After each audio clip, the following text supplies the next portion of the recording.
নারায়ণগঞ্জের সিদ্ধিরগঞ্জ থেকে রোহিঙ্গা বিদ্রোহী সংগঠন Arakan Rohingya salvation army Archer শীর্ষ নেতা আতাউল্লাহ আবু আম্মার জুনুনি ওরফে আতাউল্লাহ সহ 10 জনকে 10 দিনের রিমান্ডে পাঠিয়েছে আদালত।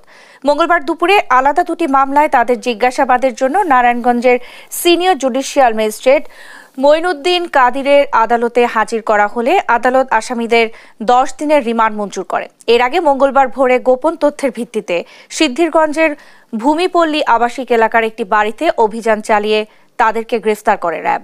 একই দিন ময়মনসিংহে আরেক অভিযানে 3 নারীসহ 4 জন গ্রেফতার করা হয়। পুলিশ জানায় র্যাব 11-এর পৃথক দুটি অভিযানিক দল ময়মনসিংহ জেলার নতুন বাজার গার্ডেন সিটিতে এবং নারায়ণগঞ্জের সিদ্ধিরগঞ্জের ভূমিপল্লীতে দুটি অভিযান পরিচালনা করে। এ সময় নাশকতার পরিকল্পনার অভিযোগে 3 নারীসহ আরসার 10 সদস্যকে আটক করে। গ্রেফতারকৃতদের কাছ থেকে নগদ 21,39,100 টাকা, একটি ধারালো ছুরি উদ্ধার করে র্যাব। পরে সিদ্ধিরগঞ্জ থানায় তাদের বিরুদ্ধে সন্ত্রাস বিরোধী ও অবৈধ অনুপ্রবেশ আইনে র্যাব বাদী হয়ে দুটি মামলা দায়ের করে।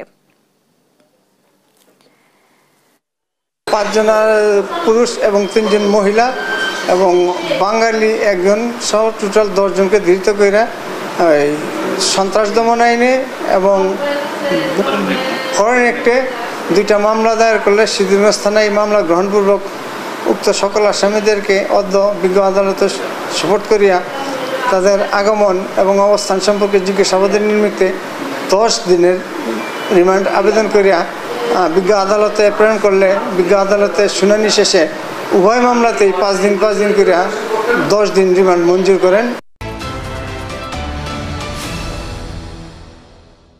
নারায়ণগঞ্জের সিদ্ধিরগঞ্জ থেকে রোহিঙ্গা বিদ্রোহী সংগঠন Arakan Rohingya salvation army Archer শীর্ষ নেতা আতাউল্লাহ আবু আম্মার জুনুনি ওরফে আতাউল্লাহ সহ 10 জনকে 10 দিনের রিমান্ডে পাঠিয়েছে আদালত।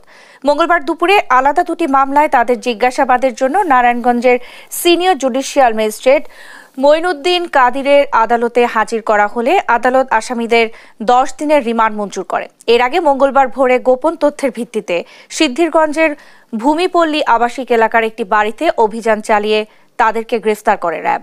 একই দিন ময়মনসিংহে আরেক অভিযানে 3 নারীসহ 4 জন গ্রেফতার করা হয়।